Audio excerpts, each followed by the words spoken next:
Every May 1st, participants in Kenya's 18 million strong labor force wait with bated breath for announcement on the country's statutory minimum wage, hoping it will enhance their social welfare.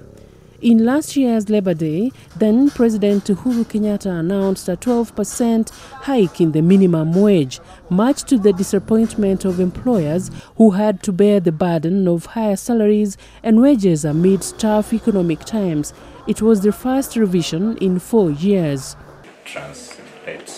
As the country looks forward to the first Labor Day under the Kenya Kwanza administration, a section of businesses, notably those in the micro, small and medium-sized category, are hoping that the government will not saddle employers with even higher wage bills.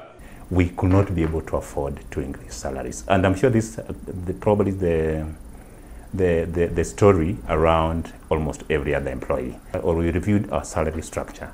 From having a normal basic salary, we decided to have a basic salary plus a motivational commission on our employees. So we introduced a commission scheme that's based on what we call performance-related pay structure.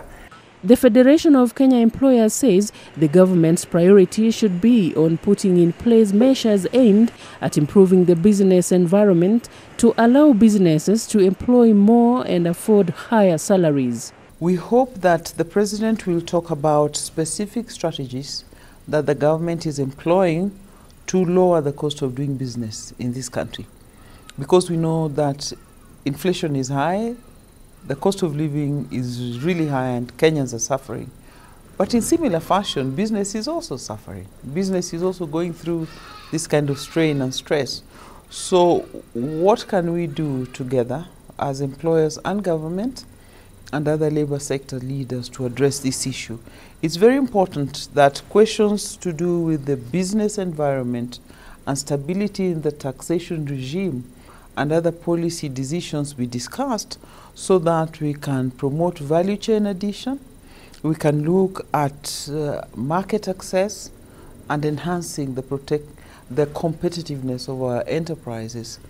This view has been shared by economists who argue that the 2023 Labor Day comes in the wake of a daunting business environment, and there is need for businesses to be allowed some breathing space before being saddled with higher overheads. Other wage policy that we have is now the administered wages. That is basically within the public sector, and that's where the Salaries Remuneration Commission comes in and more or less gives or advises what ages public servants will be able to get. The other one is now the collective bargaining agreements, majorly targeting the public sector and the private sector workers.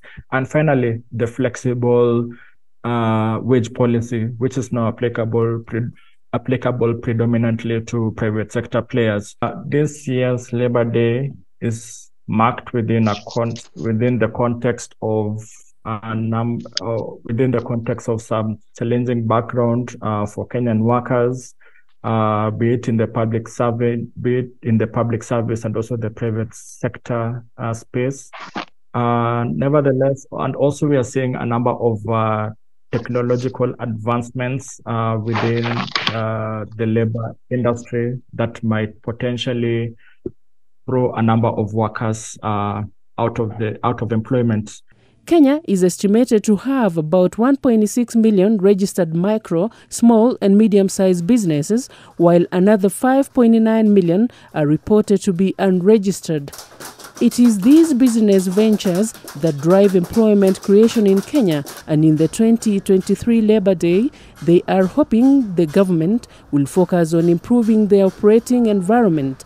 Official data shows that less than half of all MSMEs live beyond 5 years, pointing to the dire need for greater support. This year's Labor Day celebrations, what employers are hoping and praying is that the government will not be able to impose a new minimum wage rise just because the 12% that was introduced last year is still in place. This, they say, is because most of employees and generally Kenya is feeling the brunt in terms of living cost of living is on the rise.